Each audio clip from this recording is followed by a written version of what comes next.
안녕하십니까. 반갑습니다. 성경은 이렇게 시작합니다.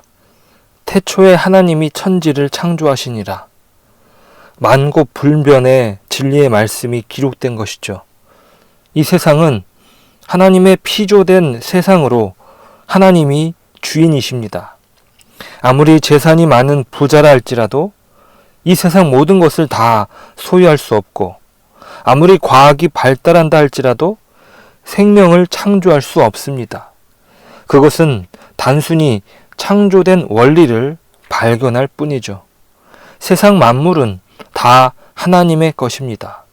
이러한 고백이 오늘 시편의 1절에서 기록됩니다. 땅과 거기에 충만한 것과 세계와 그 가운데에 사는 자들은 다 여호와의 것이로다. 그런데 하나님께서는 놀랍게도 사람을 창조하셔서 이 세상을 자신의 형상을 부여하신 인간에게 맡기십니다. 생육하고 번성하고 땅에 충만하고 땅을 정복하고 다스리라고 하십니다. 이것이 창세기 1장 27절과 28절에 기록되어 있죠. 하나님이 자기 형상, 곧 하나님의 형상대로 사람을 창조하시되 남자와 여자를 창조하시고, 하나님이 그들에게 복을 주시며 하나님이 그들에게 이르시되 생육하고 번성하여 땅에 충만하라, 땅을 정복하라, 바다의 물고기와 하늘의 새와 땅에 움직이는 모든 생물을 다스리라 하시니라. 그런데 여기에는 조건이 있습니다. 하나님의 다스림을 받는 조건 속에서 이 세상을 다스릴 수 있는 것입니다. 그것이 선악을 알게 하는 나무가 주는 상징이죠. 모든 나무의 열매를 먹을 수 있지만 동상 가운데 선악을 알게 하는 나무의 열매는 먹지 말라고 하셨습니다. 사람이 지킬 수 있는 순종을 요구하시며 하나님께서 사람과 교제하기 원하신 것입니다. 이러한 교제가 인간의 독특함입니다. 사람은 하나님의 형상을 받아 하나님과 교제할 수 있는 유일한 존재입니다. 다른 피조물에게 허락하시지 않은 독특한 권리인 것이죠. 여기에는 순종이 필요합니다. 하나님의 말씀에 순종하며 하나님께서 자신을 창조하셨고 이 세상을 선물로 주셨다는 사실을 기억하는 것이죠. 모든 인간에게 배꼽이 존재합니다. 그것처럼 하나님 없이는 인간은 살아갈 수 없습니다. 그 배꼽이라는 것은 인간의 의존성, 부모가 있어야 자신이 태어날 수 있다는 것이죠. 오늘 시편은 이 내용을 이렇게 기록합니다. 여호와의 산에 오를 자가 누구며 그의 거룩한 곳에 설 자가 누구인가? 곧 손이 깨끗하며 마음이 청결하며 뜻을 허탄한 데에 두지 아니하며 거짓 맹세하지 아니하는 자로다. 그는 여호와께 복을 받고 구원의 하나님께 공의를 얻으리니 이는 여호와를 찾는 족속이요 야곱의 하나님의 얼굴을 구하는 자로다. 이것이 문답 형식으로 되어 있습니다.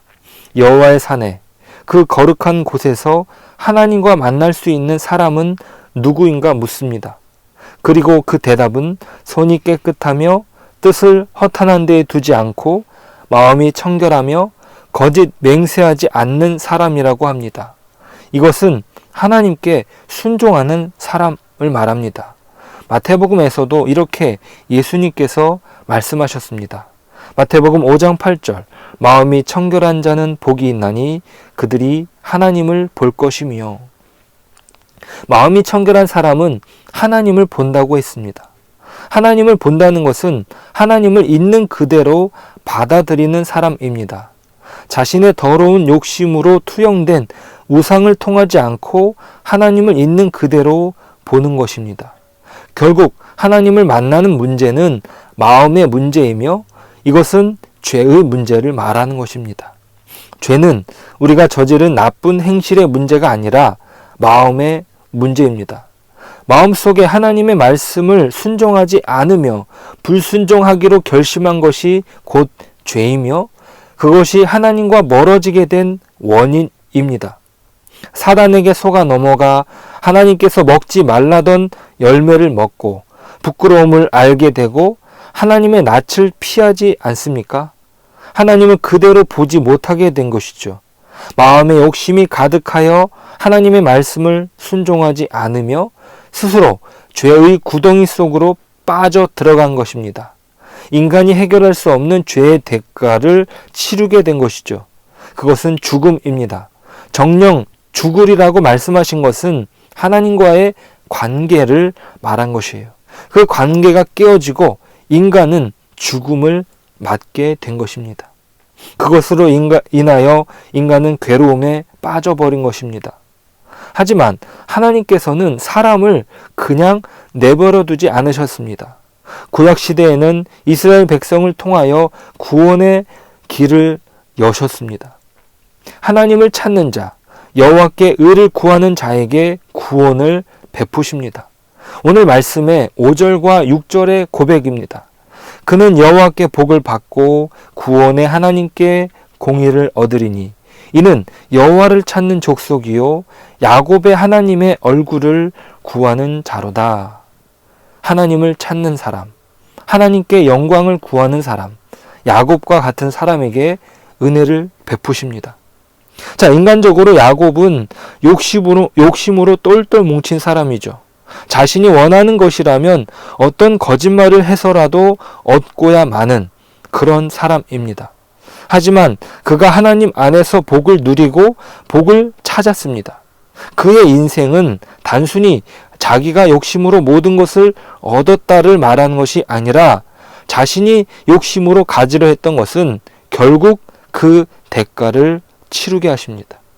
그가 거짓으로 얻으려 했던 것, 그것이 아무리 하나님의 축복이라 할지라도 그는 거짓의 대가를 치릅니다. 도망을 하게 되고 자기 삼촌의 거짓에 시달리고 맙니다. 결국 그를 책임지시는 분은 하나님이십니다.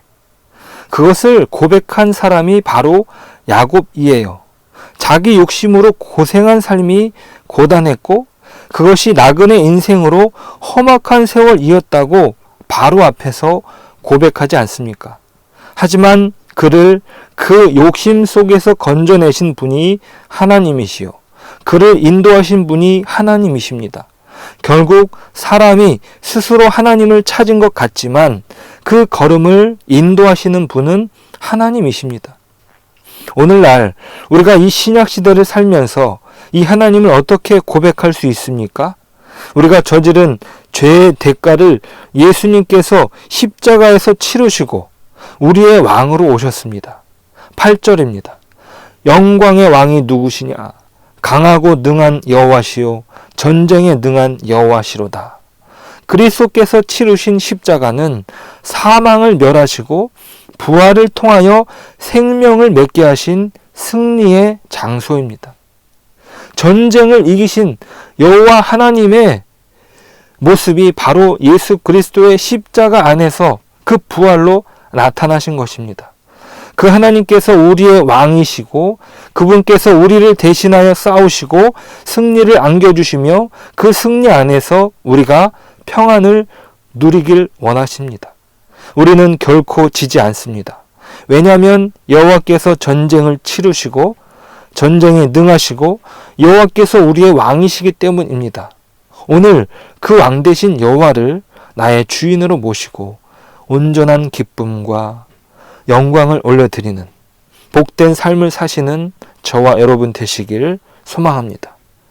기도하겠습니다. 하나님 감사합니다. 하나님께서 우리의 왕 되심을 고백합니다. 우리가 치루어야 할 죄의 싸움을 예수님이 대신 치르시고 그 승리를 우리에게 허락하셨습니다. 주님, 그 승리의 영광과 기쁨 안에 거하는 삶을 살게 하여 주옵소서. 주께서 베푸신 은혜 안에서 우리의 마땅한 자녀된 책임을 다하며 왕의 자녀로 살아가는 저희들이 되게 하여 주옵소서. 예수님의 이름으로 기도드립니다. 아멘.